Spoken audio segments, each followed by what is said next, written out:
নমস্কার বন্ধুরা, আপনাদের সকলকে স্বাগত জানাই আজকের এই প্রতিবেদনে। আজকে আমরা আলোচনা করতে চলেছি যে আমাদের মাননীয় মুখ্যমন্ত্রী শুভেন্দু অধিকারী তিনি যে এই জনকল্যাণ শিবির যে 3 দিন চালিয়েছেন বা অনেক মঞ্চ থেকে আপনারা জানেন এই ডিএ সংক্রান্ত কোনো আপডেট এখনো পর্যন্ত দিল না। আপনারা জানেন অনেক জায়গায় জনসভা হয়েছে, তাই না? কিন্তু এই যে ডিএর ব্যাপারে অর্থাৎ ডিএ এই ব্যাপারে কিন্তু এক কথাও কিন্তু আলোচনা হয়নি। হ্যাঁ বন্ধুরা, ঠিকই শুনেছেন। আর তাছাড়া অন্যান্য যেসব প্রকল্প রিলেটেড যা আপডেট আসছে সেটা নিয়েও কিন্তু ভয়ঙ্কর দেখা দিচ্ছে।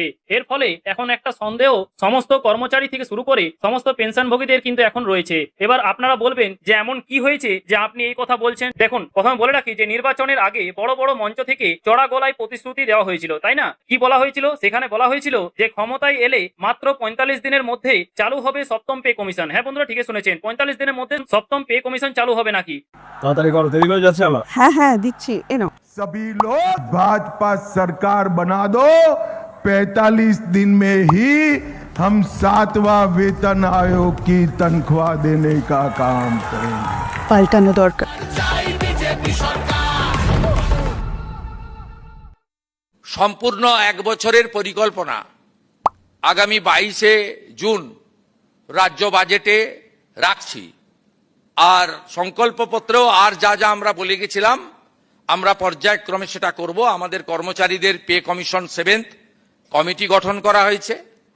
এরিয়ার ডিএও আমরা আসার পরে প্রায় 3 লক্ষ কর্মচারী এবং পেনশনার্স যাদের ডিউ ছিল তাদেরকে আমরা 16 থেকে 19 ক্লিয়ারও করেছি, বাকিটাও পর্যায়ক্রমে আমরা করছি। আপনারাও সেটা জানেন, তাই না? কিন্তু রাজ্য সরকারি কর্মী আর পেনশনভোগীদের মুখে হাসি ফুটবে, মূল বেতন ছাড়িয়ে যাবে 1 লক্ষ টাকা, এইসব প্রতিশ্রুতি দেওয়া হয়েছিল, তাই না? আর তাছাড়া বলা হয়েছিল যে 1.5 সপ্তাহের মধ্যে নতুন মুখ্যমন্ত্রী নাকি ফাইলে সইও করে দিয়েছিলেন, গঠন হয়েছিল কমিটিও। কিন্তু আজ প্রশ্ন হলো সেই 45 দিনের গ্যারেন্টি আজ কোথায়, যেখানে আমাদের মাননীয় মুখ্যমন্ত্রী শুভেন্দু অধিকারী। কিন্তু এখন যে প্রশ্নটা হচ্ছে যে 1 জুন যে আলোচনা হয়েছে, ঠিক আছে যে 22 তারিখে এই ব্যাপারে আলোচনা হবে, কিন্তু আদৌ কি সত্যি আলোচনা হবে? কেননা জনকল্যাণ শিবিরে দেখা দিচ্ছে যে সেখানে নাকি আয়ুষ্মান ভারত থেকে শুরু করে সমস্ত প্রকল্পের রিলেটেড আপডেট আসবে এবং সেখানে কিন্তু ফর্ম ফিল আপ হবে, কিন্তু সেটা কি দেখা দিচ্ছে কিছুই হচ্ছে না। না, এন্ট্রি হয়ে আছেন, সরকার যদি টাকা ঢুকায় তবেই পাবে, নাহলে আমাদের কিছু করার নেই। একে হয়রানি হচ্ছে, বাড়ির হবে না, এতে অনেক মানুষই পাবে না। আমি খালি শুধু দমা করে ডেকালি হয়েছে, ডেকালি কোনোটাই দেয় না। এসে বলছে আজকে এইটা হবে না, ওইটা হবে না, সেইটা হবে না, বার্ধক্য হবে না, বিধবা হবে না, যুব শক্তি হবে না, পিএম কিষাণ আমি পেতুন ঠাকুরের সম্পত্তিতে আজকে বলছে ওইটা তোমার কাগজই নাই আমাদের। তাহলে হবেটা কি? সে ভাগার হবে, আবার কি হবে? ভাগার দেবে এরা। জনকল্যাণ যে জনকল্যাণ নয়, জনলোককে হ্যারাসমেন্ট করাচ্ছে, আর কিছু করায় না, আর কিছুই করায়। সবগুলোই একবার মিথ্যা কথা বলেছে, একটাও দেয় না। কাজ হয় না, কাজ হইলে কুত্তা মতনকে দড়ি বেড়া দইছে। বেকার এগুলা বেকার চিজ। কি কাজ করতে এসেছিলেন? অন্নপূর্ণা ভান্ডারের বলছে অনলাইনে যাও। আয়ুষ্মান ভারতের জন্য কেউ লাইনে দাঁড়াবেন না। অন্নপূর্ণা যোজনার জন্য যারা অ্যাপ্লাই করেছেন তাদেরকে নতুন করে আর অ্যাপ্লিকেশন করতে হবে না।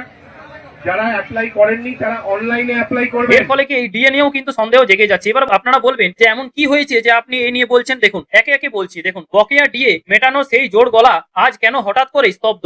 রাজ্য সরকারি কর্মচারীরা আজ চাতক পাখির মতো চেয়ে আছেন একটা পজিটিভ বিজ্ঞপ্তির জন্য, আর তার বদলে তারা কি পাচ্ছেন তারিখের পর তারিখ, আর নবান্নের একের পর এক তুলঘলকি নির্দেশিকা। হ্যাঁ বন্ধুরা, ঠিকই শুনেছেন। কেন বলছি? কেননা বকেয়া টাকা দেওয়ার নাম নেই, অথচ আগামী 21শে জুন আন্তর্জাতিক যোগ দিবসে কর্মচারীদের মাঠে নামার জন্য কড়া ফরমানি জারি করা হয়েছে।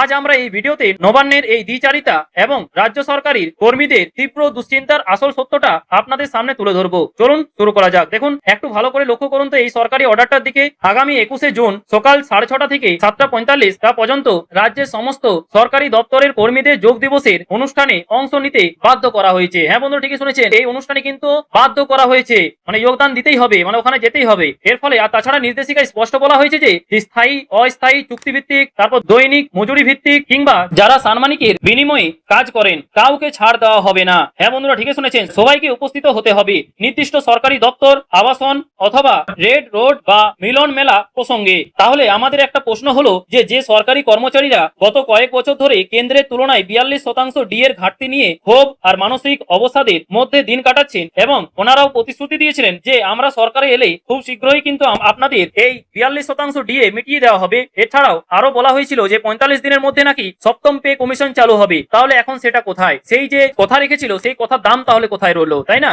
আপনাদের এই প্রসঙ্গে অবশ্যই কমেন্ট করে জানাতে ভুলবেন না। এটা কি সরকারের দ্বিচারিতা হচ্ছে কি হচ্ছে না, এবং আপনাদের কি মনে হয় যে এই নিয়ে আমি যে এই বক্তব্যগুলো তুলে ধরছি এগুলো যুক্তিহীন নাকি যুক্তি, অবশ্যই কিন্তু আপনারা কমেন্ট বক্সে জানাতে ভুলবেন না। আর তাছাড়া যাদের সংসার চালাতে হিমশিম খেতে হচ্ছে তাদের এই মানসিক দুশ্চিন্তা কি সকালবেলা 1 ঘন্টা যোগাসন করলেই কি হাওয়া হয়ে যাবে? আমি বলছি না যে এটা ঠিক নয়, এটা ঠিক আছে, কিন্তু সবারই ক্ষেত্রে বাধ্যতামূলক করাটা কিন্তু ঠিক নয়। আপনাদের এই নিয়ে কি মন্তব্য অবশ্যই কিন্তু কমেন্ট বক্সে জানাতে ভুলবেন না। আর তাছাড়া আপনাদের মধ্যে অনেকেই রয়েছেন যারা অসুস্থ, এই ডিএর আশায় বসে রয়েছেন যে এই ডিএটা পেলে হয়তো আমরা পরবর্তীকালে আমার শরীরের অসুস্থতা ঠিক হওয়ার সম্ভাবনা কিন্তু রয়েছে, বা আমরা বড়সড় ডাক্তারের কাছে দেখাতে পারবো। এমনকি এই ডিএটা কিন্তু তাদের জন্য হকের তো বটেই, ঠিক আছে, তাছাড়াও ওনাদের অনেক জরুরি। এটা নিয়ে কিন্তু আমাদের মাননীয় মুখ্যমন্ত্রী শুভেন্দু অধিকারী মহাশয় একের পর এক জনসভা করছেন, কিন্তু এই বিষয়ে কোনো আলোচনা হচ্ছে না। মানেটা কি? মানেটা হচ্ছে কিন্তু সেই সব সভা থেকে কর্মচারীদের একটা জ্বলন্ত সমস্যা নিয়ে কেন একটা শব্দ উচ্চারণ করা হচ্ছে না? মানে বুঝতে পারছেন, কোন সভাতেই কিন্তু এই নিয়ে আলোচনা সেই রকম ভাবে উঠে আসেনি। কেন পরিষ্কার করে বলা হচ্ছে না যে বকেয়া ডিএ ঠিক কবে মিটিয়ে দেওয়া হবে এবং কত শতাংশ দেওয়া হবে, অর্থাৎ 14% নাকি 25%? আর তাছাড়া যারা আগে কিছুটা ডিএ পেয়েছিলেন তারা কি আদেও নতুন করে কিছু পাবেন? এই নিয়ে সরকারের অন্দরে আজ এক রহস্যময় নীরবতা। আপনাদের এই নিয়ে কি মন্তব্য অবশ্যই কিন্তু কমেন্ট বক্সে জানাতে ভুলবেন না। এটা কিন্তু ঠিক হচ্ছে না, আপনারাও সেটা বুঝতে পারছেন। যদিও আমরা জানি যে 22শে জুন একটা বড়সড় সিদ্ধান্ত আসতে চলেছে, কিন্তু 21শে জুন এই যে উপস্থিতির কথা বলা হয়েছে এটা নিয়ে কিন্তু অনেক কর্মচারীরাই কিন্তু এখন নিরাশ, ঠিক আছে, বিশেষ করে স্কুলের শিক্ষকরা অর্থাৎ গ্র্যান্ট ইন এড কর্মীরা। আপনাদের এই নিয়ে মন্তব্য অবশ্যই জানাবেন। তাছাড়া শুধু এটাই নয়, এটার পর আরো আসছি, সেটা হচ্ছে তাছাড়া আপনারা অনেকেই চিন্তিত যে স্মার্ট ইলেকট্রিক মিটার বসানো যায়, ঠিক আছে, তাহলে কি এই কর্মচারীদের বকেয়া মেটানো যায় না? সত্যিটা হচ্ছে এটাই যে হ্যাঁ মেটানো যায়, কিন্তু এই মুহূর্তে সরকার কেন মেটাতে চাইছে না সেটাই আমরা এখনো পর্যন্ত বুঝতে পারছি না। অর্থের অভাব নাকি অন্য কিছু কারণ, সেটা আপনাদের যদি কিছু জানা থাকে তো অবশ্যই জানাবেন। আর তাছাড়া সরকারি কর্মচারীদের মানে একটা স্মার্ট ইলেকট্রিক মিটার বসানোর ক্ষেত্রে বাধ্যতামূলক কিন্তু করা হয়েছে, এটা কতটা সঠিক সেটা আপনাদের জানা থাকলে অবশ্যই জানাবেন। এর কিছু কিছু নেগেটিভ রয়েছে, সেটা আমরা পরের ভিডিওতে হয়তো আলোচনা করব। চলুন এবার আসুন, এবার একটু খতিয়ানটা দেখে নেওয়া যাক। স্ক্রিনে যে চার্টটি আপনারা দেখছেন সেটি ভালো করে লক্ষ্য করুন। একদিকে কেন্দ্রের ডিএ পরিমাণ যেখানে ধাপে ধাপে বেড়ে 60% পৌঁছে গিয়েছে, সেখানে রাজ্যের কর্মচারীরা পড়ে আছেন মাত্র 18%, মানে বুঝতেই পারছেন। তাছাড়া এই যে 42%-এর বিশাল ফারাক, এই বঞ্চনা শেষ কোথায়? তাছাড়া নতুন সরকারের কাছে কর্মচারীদের স্পষ্ট দাবি ছিল যে এই বকেয়া 42% ডিএ মিটিয়ে দেওয়ার। নতুন সরকার যখন ক্ষমতায় এসেছিল তখন একটা আশা তৈরি হয়েছিল, কিন্তু আজ 2026 সালের জুন মাস এসে গেল, রাজ্য সরকারের ষষ্ঠ বেতন কমিশনের মেয়াদ তো অনেক আগেই শেষ। 1 জানুয়ারি থেকে কিন্তু নতুন বেতন কাঠামোর হওয়ার কথা ছিল, কিন্তু বাস্তবে কি মিলল? বকেয়া টাকা তো দূরস্থ, 2026 সালের এপ্রিল থেকে যে সামান্য 4% ডিএ দেওয়ার ঘোষণা করা হয়েছিল সেটাও নাকি এখনো অনেক জায়গায় সঠিকভাবে দেওয়া হয়নি। অথচ এদিকে জনকল্যাণমূলক শিবিরের নামে কোটি কোটি টাকা খরচ করা হচ্ছে। সেই সব শিবিরে সাধারণ মানুষের কিছু কাজ হলেও যারা দিনরাত এক করে এই সরকারি পরিষেবাগুলো মানুষের দুয়ারে পৌঁছে দিচ্ছেন, সেই কর্মচারীদের ন্যায্য পাওনা দেওয়ার বেলায় ভাড়ার শূন্য। তাছাড়া সরকার হয়তো ভাবছে যে কর্মচারীরা শুধু আন্দোলনই করছেন, কিন্তু এই অবহেলার কারণেই কিন্তু সমাজের একটা বড় অংশের মানুষ কতটা যন্ত্রণার মধ্যে আছেন সেটা কিন্তু সরকারকে ইতিমধ্যে বুঝতে হবে। এবং ওনারাই কিন্তু আপনাদেরকে এনেছে, সমস্ত কর্মচারী থেকে শুরু করে পেনশনভোগী থেকে শুরু করে সমস্ত ডিপার্টমেন্টের লোকেরাই কিন্তু আপনাদেরকে এনেছে, এবং আপনাদের এবং ওনাদের বক্তব্য অবশ্যই কিন্তু রাখবেন।